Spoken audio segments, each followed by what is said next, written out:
So OnePlus just announced their brand new 8 Pro flagship beast. Before our full review, we thought we'd take a look at some of the phone's great and not so great features so as to give you a little insight on what this phone is all about. Welcome to the 5 best and 5 worst things about the OnePlus 8 Pro.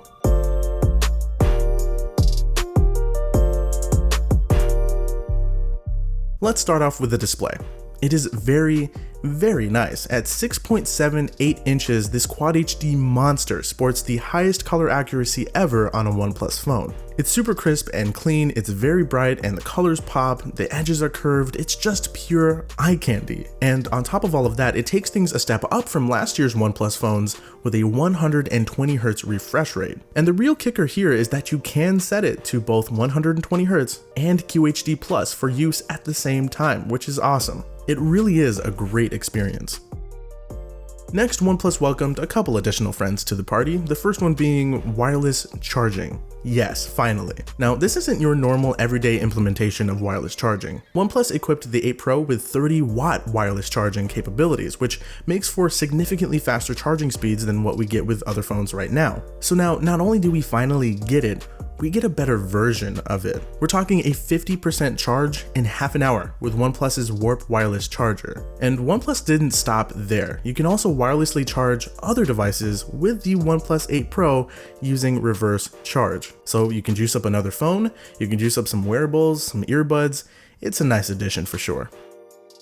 The other new addition is an official IP68 dust and water resistance rating. Now, OnePlus phones have had general everyday water resistance for a while, but it's never been made official on this level until now. This is also a great addition, one for which I'm sure we are very thankful. Next, we're talking performance. OnePlus has pretty much always been about speed, and the 8 Pro is no exception. This phone screams speed and performance. It's got the latest and greatest with a new Snapdragon 865 CPU, Adreno 650 GPU, and either 8 or 12 GB of LPDDR5 RAM. In addition to that, the phone sports Wi-Fi 6 and 5G capabilities for fast connectivity speeds, UFS 3.0 storage for fast data transfer speeds, fingerprint and face unlock are both very quick. We already know that both forms of charging are lightning fast, and pairing all of that with Oxygen OS makes for what is probably the quickest and strongest phone in terms of performance that I've used so far. Speaking of Oxygen OS, it's been a favorite for many, and it just keeps getting better and better. It's so well liked that people not only prefer it over other OEM skins, but many prefer it over Google's very own pixelized Android. And for good reason. It's just so well thought out. A good example of this is in the battery section. They added a bedtime mode for when you've got the 8 Pro sitting on the OnePlus charging stand. Now the point of this is, since 30-watt charging is pretty stinking fast, it's going to generate some heat. So to combat that, the charger has a fan built into it. But let's say the charger is on a bedside table. That fan just might bother some users. So with bedtime mode, this will reduce the speed of the charging, which in turn reduces the fan noise on the charger. Oxygen OS has a lot of thought and attention to detail behind it, making it one of the phone's greatest features. But now it's time to get into the not so great things about this phone. The first one is its price. For the longest time, OnePlus has aimed to produce flagship killers with competitive specs and features without the heavy price tag. That obviously resulted in these phones lacking a few things some people wanted. But we all knew this day would come, and if we wanted those features, we were gonna have to pay for them. That's just how things work. Either way, a starting price of $900 is a tough pill to swallow. That'll get you the model with 8 gigs of RAM and 128 gigabytes of storage. If you want the maxed out version with 12 gigabytes of RAM and 256 gigabytes of storage, that'll run you $1,000.